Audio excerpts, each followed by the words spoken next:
Биздин каналга жазылып, акыркы болуп жаткан жаңылыктарды билиңиздер.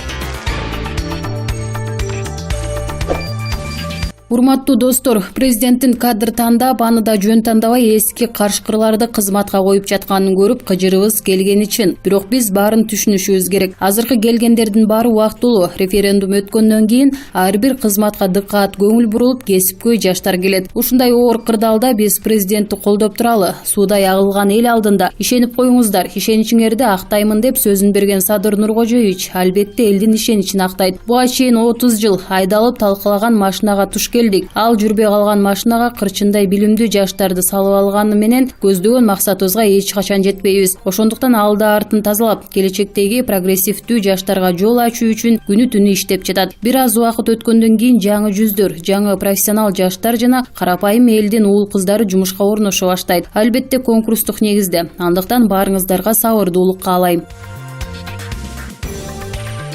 Буга чейин президент Садыр Жапаров социалдык тармактагы жеке баракчасына Турдакун Усубалиевдин автоунаасын белекке алганын жазган. Бирок ал белекке алган буюмун таберик катары эсептегендиктен автоунааны музейге тапшырууну ылайык көргөн. Унааны белекке Кочкор районунун Бакай аттуу тургуну берген. Бул унаа боюнча Турдакун Усубалиевдин фонду маалымат таратты. Фонддун маалыматы боюнча Кыргыз СССР Компартиясынын Борбордук комитетинин биринчи катчысында мындай машина болгон эмес. 70-жылдары жогорку даражалуу чиновниктерге берилген бардык белектер катуу көзөмөлгө алынып, бардык мүлктөр каттоодо турган. Бул унаа алардын арасында көрүнбөйт деп жазылат маалыматта. Турдакун Усубалиев коомдук фондунан билдиргендей, бул унаа эч качан Усубалиевдин менчигинде болгон эмес. Ошондой эле фонддун жетекчилиги Турдакун Усубалиевдин ысымын жеке адамдар, коомдук бирикмелер жана уюмдар майда мүлктүк кызыкчылыктарга колдонууга караманча каршы экенин билдиришкен. Ошондой эле унаа бүгүн тарых музейине өткөрүлүп берилген.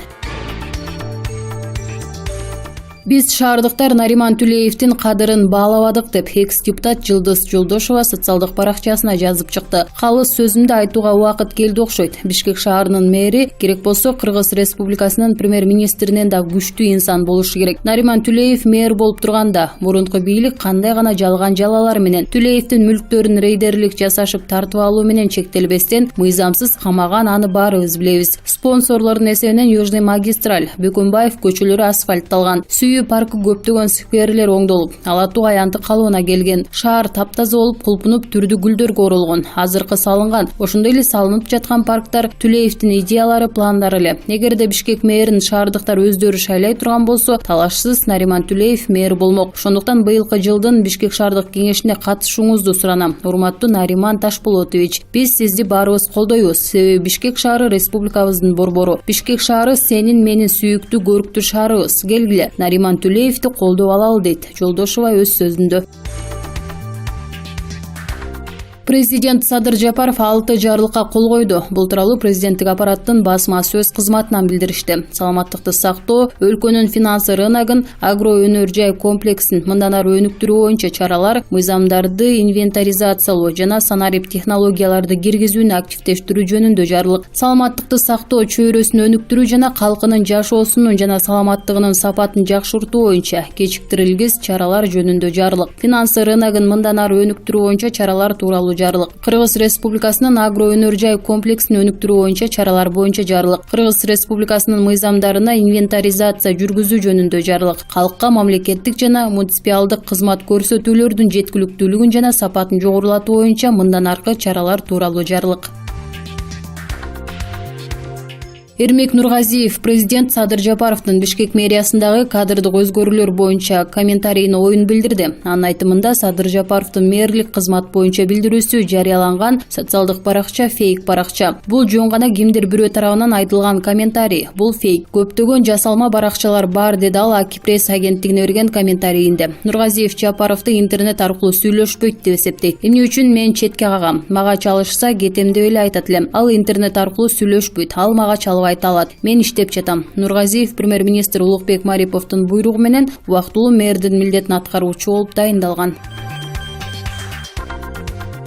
Манас эл аралык аэропорту ААКтын төрагасы Бактыбек Сыдыков ээлеген кызмат ордунан бошотулду. Бул тууралуу аталган компаниянын маалымат кызматы кабарлады. Ага ылайык жааматка жаңы башкы директор катары Жогорку кеңештин 5-чакырылышынын депутаты Бакыт Шаршеев тааныштырылган. Сыдыков Манас эл аралык аэропорту компаниясын 2020-жылдын октябрь окуяларынан бери жетектеп келген. Ошол учурдагы өкмөт башчы Садыр Жапаров эски кадрлар кызматка келбей турганын айткан. Кийинчерээк Сыдыков Жапаров менен сүйлөшкөнүн, ал бул жумушка төрага болушуна каршы эмес экенин билдирген. Белгилей кетсек, Садыров да Жогорку кеңеште 6-чакырылыштын депутаты болгон. Ал мурдагы президент Курманбек Бакиевдин мамлекеттик кеңешчиси Үсөн Сыдыковдун уулу.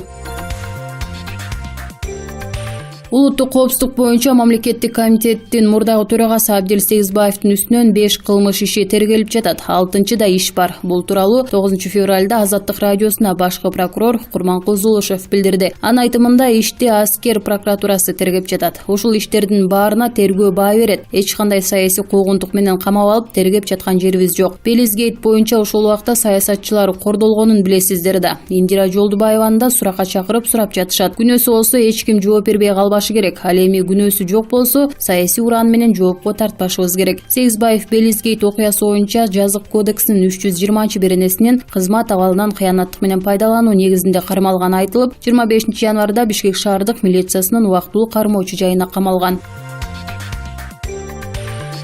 Жогорку соттун 9 февралга карата токтомуна ылайык буга чейин соттолгон Нариман Түлеевдин жактоочусунун келтирилген өтүнүч каты жаңы ачылган жагдайларга байланыштуу канааттандырылды. Бул тууралуу Жогорку соттун маалымат кызматынан билдиришти. Маалыматка ылайык Лелин райондук сотунун 2013-жылдагы, Бишкек шаардык сотунун 2014-жылдагы жана Жогорку соттун 2015-жылдагы айыптуу өкүмүн жокко чыгаруу жөнүндө чечим чыкты. Ошондой эле аларды кайра кароого Лелин райондук сотуна жиберилди. Эске салсак, Нариман Түлеев 2008-жылы Бишкек шаарынын мэри кызматына шайланган. 2010-жылдагы апрель революциясынан кийин кызматтан кеткен. 2012-жылы ага коррупция, кызмат абалынан кыянаттык менен пайдалануу беренелерине ылайык кылмыш иши козголуп, 2013-жылы 11 жылга камакка алуу боюнча соттун өкүмү чыккан. Кийин 2016-жылы айып пул төлөп мөөнөтүнөн мурда абактан бошотулган. Ал эми 2020-жылы октябрь окуяларынан кийин Түлеев мэрдин милдетин аткаруучу кызматына кайтып келип, нааразычылыктардан улам кайра бошогон. Кытайдан темир жол аркылуу келген 47 контейнер товарды Дордой базарына түшүрүүгө улуттук коопсуздук боюнча мамлекеттик комитеттин кызматкерлери уруксаат бербей жатат. Бул тууралуу Дордой соода рынок комплексинин профсоюз комитетинин төрагасы Дамира Дөлөталиева жергиликтүү басмалардын бирине билдирген. Анын айтымында келген жүктөрдүн баары кыргызстандык ишкерлерге таандык. УКМК кызматкерлери жүктөрдү текшерүүгө аларын айтышып, вагондорду ачууга каршылык көрсөтүп жатышат. Кытай тарап менен Милан деген компания сүйлөшүп, 1000 вагон сураган экен, алар болгону 100 вагонго гана уруксаат бериптир. Бирок Кыргызстанга келгенден кийин УКМКнын алдындагы коррупцияга каршы күрөшүү кызматы жүктөрдү текшеребиз деп вагондон түшүрбөй жатат, деди Дөлөталиева. Эскерте кетсек, 8 февралда Аламүдүн станциясына Кытайдын Үрүмчү шаарынан 47 контейнерге жүктөлгөн товар келген. Аны тосуп алууга вице-премьер-министр Артем Новиков да катышкан. Анда Новиков бул жүктөр кыргызстандык ишкерлерге таандык экендигин айтып, акыркы 3 ай ичинде президент Садыр Жапаровдун өкмөт башчы кезиндеги тапшырмасына ылайык жүк ташуудагы көлөмдү көбөйтүү боюнча Кытай тарап менен сүйлөшүп жүргөнүн белгилеген. УКМК бул текшерүү боюнча маалымат бере элек.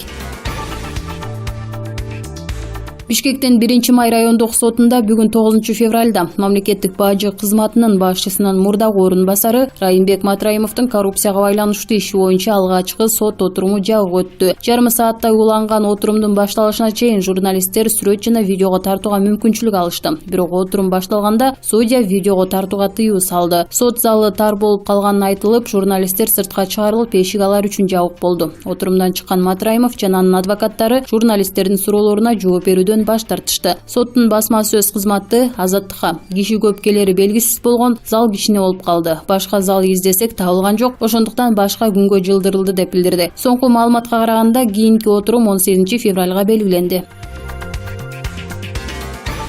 Мамлекеттик мүлктү башкаруу фондунун төрагасы Исакулов Жылдызбек Абдылахатович кызматынан бошотулду. Бул тууралуу аталган фонддун басма сөз кызматы билдирет. 9 февралда Жылдызбек Исакулов отурумда фонддун эмгек жааматына колдоо көрсөтүп, биргеликте иштегендиги үчүн ыраазычылык билдирди. 1,5 жылдын ичинде биз автоматташтырууну киргизүү жана коррупциялык тобокелдиктерди жоюу боюнча бир топ иштерди жасадык. Фонд бюджеттик планды аткаруу боюнча негизги милдетти аткарды. Ошондуктан мындан ары дагы таза жана абийирдүү иштөө керек, деди Исакулов. Эмгек жаамат төрагага колдоо жана ыраазычылык сөздөрүн айтышып, белек катары ак калпак жана чепкен кийгизишти. Белгилей кетсек, Жылдызбек Исакулов мамлекеттик мүлктү башкаруу фондун 2019 жылдын август айынан баштап жетектеген. Фонддун башчысынын милдетин аткаруучу болуп төраганын орун басары Ишенбек Медетов дайындалды. Жакында Асылбек Жээнбеков камалат. Мындай кеп сөздөр желдей тарай баштады. Өзгөчө агасы Сооронбай Жээнбеков өлкөдөн кетери менен күч алып күйгө келген. Келме кезек терме-тезек. Кезек Асылбек Жээнбековго келдиби? Муну күчөтүп жаткан күчтөр бир муштумга топтолгондой, атүгүл аны көрсөтүп, көрсөтмө бергендер да бар. Ачыгын айтсак, 10 жылдан бери Мурунтку Ош УВДсынын башчысы Абдылда Гапаров ага инилердин күнөөсүн коюп берүү үчүн сотко берип келет. Ошондой эле Атамбаевдин тарапташтары да жөн калбастан Жээнбековдорду жөн койбой турганын билдирип келишүүдө. Асылбек Жээнбековго карата ичара жакын адамдары да сатышууда деген кеп учу тарап жатканы да жакын арада белгилүү болору кулак кагыш болууда. Ушундай жагдайларды эске алып, агасы Сооронбай Жээнбеков жөн эле турган жеринен чыгып кетпестир. Жээнбековдорго чабуул башталды өңдөнөт. Бийликте кезинде биз акпыз деген Жээнбековдор эми бийлик кеткенде тетирсинен кетип кара болуп чыга келеби? Атамбаевга кандай кинелер коюлса, ошол эле кинелер Сооронбай Жээнбековго да коюлгудай. Себеби Алмаз Атамбаев өлкө башчы болуп турганда, ал өкмөт башчы болуп турган. Күчүндөгү баш мыйзамдын негизинде өлкө башчыдан өкмөт башчы жоопкерчилик тартып келет. Ушундай караганда Соке көп ишке жоопкер болот. Сокенин президенттик кезинде баарын Асылбек башкарып жатат деген кептер кеткен. Эми ушунун чындыктөгүнү ачыкка чыккыдай. Модератор Кейжи. Кара Балта шаарында мурунку жарандык никедеги күйөөсүнүн өлүмүнө шектүү деген аял кармалды. Бул тууралуу Чүй облусунун Ички иштер башкы башкармалыгынын басма сөз кызматы билдирди. Маалыматка ылайык, милицияга эркек кишинин сөөгү табылды деген билдирүү түшкөн. Билдирүүнүн негизинде барган милиция кызматкерлери киши колдоо болуп каза тапкан эркек кишинин сөөгүн табышкан. Бул факты кылмыштар жана жоруктардын бирдиктүү реестерине Кыргыз Республикасынын Кылмыш жаза кодексинин адам өлтүрүү беренеси боюнча катталган. Ыкчам иликтөө иштеринин натыйжасында кылмышка шектүү 47 жаштагы ИА Москва районунун аймагынан кармалган. Тергөөнүн алдын ала версиясы боюнча аял мурдагы жарандык никеде жашаган күйөөсү менен уруша кетип, ага бир нече жолу бычак сайып, кылмыш болгон жерден изин жашырып кеткен. Кармалган адам убактылуу кармоочу жайга киргизилди. Учурда тергөө иштери жүрүүдө. Биздин каналга жазылып, акыркы болуп жаткан жаңылыктарды билиңиздер.